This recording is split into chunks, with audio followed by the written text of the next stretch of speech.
Évangile de Jésus-Christ selon saint Luc. Gloire à toi, Seigneur. Jésus disait à ses disciples, « Ce qui se passera dans les jours du Fils de l'homme ressemblera à ce qui est arrivé dans les jours de Noé.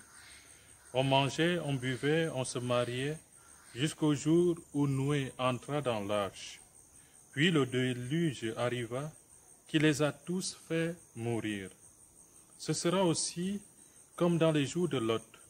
On mangeait, on buvait, on achetait, on vendait, on plantait, on bâtissait. Mais le jour où Lot sortit de Sodome, Dieu fit tomber du ciel une pluie de feu et de soufre qui les a tous fait mourir.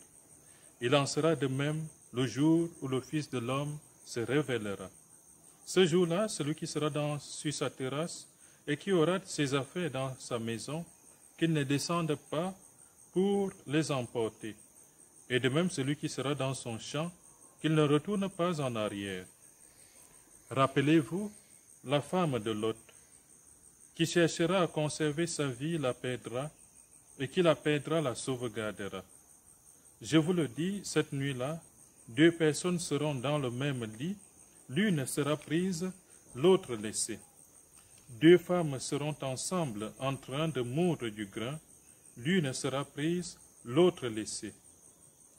Les disciples lui demandèrent, « Où donc, Seigneur ?» Il répondit, « Là où il y a un corps, là aussi se rassembleront des vautours. » Acclamons la parole de Dieu. Frères et sœurs, nous continuons à suivre aujourd'hui le Seigneur dans cet enseignement où Jésus essaye de nous faire capter le secret du mystère du règne de Dieu. Le mystère du règne de Dieu, comme il nous l'a explicité hier, n'est pas quelque chose que nous pouvons calculer par nos propres moyens. Ce n'est pas quelque chose qui se laisse saisir à l'échelle purement humaine.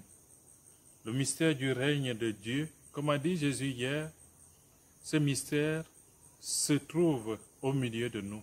Ce mystère est déjà en chemin dans l'histoire de l'humanité. Et nous avons à le vivre quotidiennement. Nous avons à vivre du mystère du règne de Dieu chaque jour de notre vie. À tout instant donc, l'homme, l'être humain, est plongé dans le mystère du règne de Dieu. Il n'y a donc pas un jour où l'on dira « il est ici » ou « il est là », parce que le règne de Dieu, encore une fois de plus, se trouve au milieu de nous, il est en nous. Et le Seigneur poursuit avec ses disciples aujourd'hui en leur prenant des exemples de la vie passée. L'exemple notamment de l'histoire de Noé, où le Seigneur se manifeste à Noé pour lui dire qu'il va frapper. Il va frapper par rapport à tout ce mal qui se déploie sur l'ensemble de l'humanité.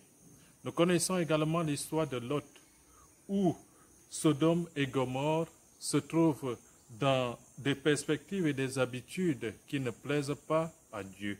Et le Seigneur descend, après avoir rencontré Abraham, pour lui dire « Je m'en vais à Sodome et Gomorrhe pour y frapper ». Frères et sœurs, une fois de plus, sommes-nous prêts, ou du moins, sommes-nous conscients que nous sommes plongés dans le mystère du règne de Dieu?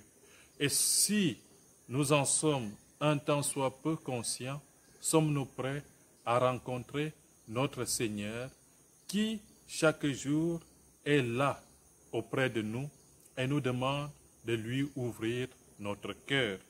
Voici que je me tiens à la porte et je frappe, nous dit le Seigneur, et il est dit tout au long de l'histoire de l'humanité. Si quelqu'un entend ma voix et ouvre la porte, j'entrerai chez lui. Le mystère du règne de Dieu est auprès de nous, ce mystère est au milieu de nous, et chaque jour le Christ descend, il se déploie sur l'humanité tout entière. L'Esprit Saint est à l'œuvre à travers le monde pour faire entrer tous les enfants de Dieu dans ce mystère. Sommes-nous donc conscients de vivre ou d'être portés par le règne de Dieu? La question, nous pouvons la méditer chacun à son tour. Et pour pouvoir bien méditer cette question, Il y a toujours ce texte que nous avons entendu dans le psaume qui nous est donné ce jour, heureux qui s'attache à la loi du Seigneur. C'est en nous attachant à la loi du Seigneur, frères et sœurs, que nous nous disposons quotidiennement à rencontrer Dieu. Nous ne pouvons pas rencontrer notre Seigneur si nous ne vivons pas de sa loi, si nous ne vivons pas selon sa sainte volonté. Et chaque jour donc, le Seigneur nous invite à entrer dans sa loi, à vivre de sa loi. Et quelle est la loi du Seigneur, frères et sœurs, sinon que la loi plus élevée, la loi de l'amour fraternel, l'amour mutuel entre nous. Chaque jour, le cœur aimant de notre Seigneur nous invite à nous aimer. Heureux les hommes intègres dans leur voie, qui marchent suivant la loi du Seigneur, nous dit le psaume 118. Heureux ceux qui gardent ses exigences, ils le cherchent de tout cœur. De tout mon cœur je te cherche, garde-moi de fuir tes volontés, Seigneur. Qu'il est beau cette prière, qu'il est aussi beau qu'à la fin d'une journée où nous avons peiné à gagner notre pain quotidien, que nous puissions dire au Seigneur, tout ce que j'ai fait, Seigneur, je l'ai fait en gardant ta loi. Tout ce que j'ai fait, Seigneur, c'est afin de faire ta volonté. Tout ce que je fais, Seigneur, c'est pour prendre part à ce règne que tu me réserves, ce règne dans lequel je suis plongé et parfois sans le savoir. Puissions nous, frères et sœurs, rechercher avec force le Seigneur tous les jours de notre vie pour ne pas être comme ses habitants du jour de Noé, lorsque le Seigneur fit entrer Noé dans l'arche et qu'il fit périr l'humanité tout entière. Nous ne devrions pas être comme la femme de Lot ou comme les habitants de Sodome et Gomorrhe qui, lorsqu'ils étaient avertis, se moquaient des avertissements de notre Seigneur. Oui, Dieu continue à nous avertir aujourd'hui, à nous demander à être prêts pour l'accueillir, à être prêts pour vivre éternellement de son mystère, pour vivre éternellement de son règne, pour avoir accès à sa gloire infinie, sa gloire toute puissante, sa gloire éternelle. Que notre charité se déploie donc à l'endroit de nos frères et sœurs, que notre amour augmente davantage jour après jour, pour qu'en aimant nos frères et sœurs, nous nous trouvions dignes de participer au mystère du règne de Dieu, d'entrer dans le règne de Dieu pour partager ce règne avec lui. Amen.